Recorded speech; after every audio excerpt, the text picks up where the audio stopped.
Well, the Aussie dollar went up at first this morning after RBA Governor Michele Bullock told Parliament that they might have to increase interest rates if inflation stays up, which was hardly a blinding insight.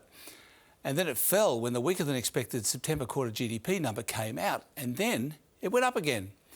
Punters originally thought that since the 0.4% GDP growth for the quarter was half market expectations, that meant higher odds of a rate cut, so weaker dollar. But then the boffins looked at the detail and determined that was wrong. And in fact, it's all tickety-boo.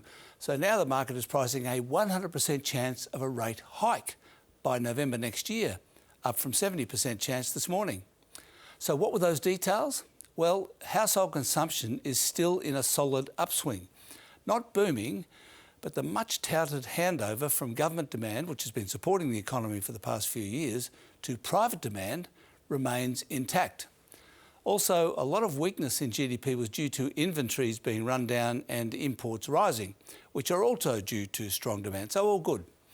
And productivity growth rebounded. It's pretty volatile, as you can see, but in the September quarter, GDP per hours worked, which is the measure of productivity, increased 0.8%, which is more than the 0.7% the Reserve Bank had forecast.